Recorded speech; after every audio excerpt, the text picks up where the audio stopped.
বন্ধুরা, উড়ানের আজকের এপিসোডে দেখানো হয়েছে অপয়া অপয়া বলে বলে মহারাজার পূজারিণীকে দূরে সরিয়ে রেখেছে পূর্ণিমা। এমনকি একজন এও কম থাকা সত্ত্বেও পূজারিণীকে গায়ে হলুদের অনুষ্ঠানে ডাকছে না। জয়া মাসি পূর্ণিমাকে বলে, আচ্ছা নিমা, তুই কি এখন তোর ইগোটাই দেখাবি, নাকি এখন তোর ছেলের গায়ে হলুদের অনুষ্ঠানটা হবে বলতো?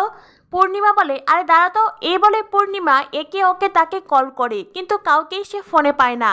বাধ্য হয়েই পূজাকে বলে, এই মেয়েদিকে এসো, শোনো এদিকে। পূজার মহারাজ চুপচাপ দাঁড়িয়ে আছে। পূর্ণিমা বলে, কি হলো, কথা কানে গেল না, এদিকে এসো। তখনই মহারাজ কিছু বলতে যাবে, পূজা বাধা দেয়। পূজা মহারাজকে বলে, আপনি শান্ত হন, আমি যাচ্ছি।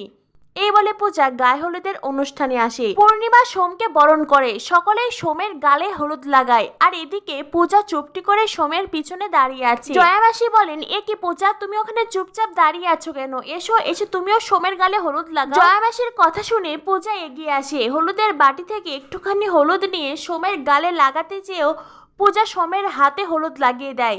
এদিকে দেখা যায় শিব হুড়মুড়িয়ে সিঁড়ি বেয়ে নিচে নামছে, আর তারপরে বাড়ি থেকে বেরিয়ে যাচ্ছে।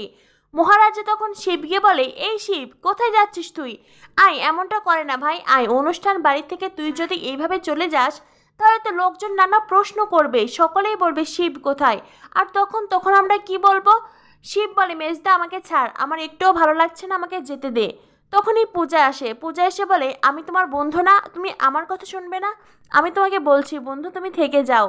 শিব তখন পূজার অনুরোধ শুনে সে সেখানে থেকে যায়। পূজা বলে, তুমি এখানে আছো, এটাই অনেক বড় পাওয়া, তোমাকে কিচ্ছু করতে হবে না, চুপটি করে শুধু এখানে থাকো, তুমি থাকলেই হবে। শিব ওখানে থেকে যায়। মহারাজ তখন পূজাকে বলে, এবার মনে হচ্ছে সত্যি সত্যি আপনি আমার ছোট ভাইয়ের বন্ধু হতে পেরেছেন। পূজা বলে, ধন্যবাদ। মহারাজ বলে, কেন? পূজা বলে, এই যে আমার প্রশংসা করলেন তার জন্য।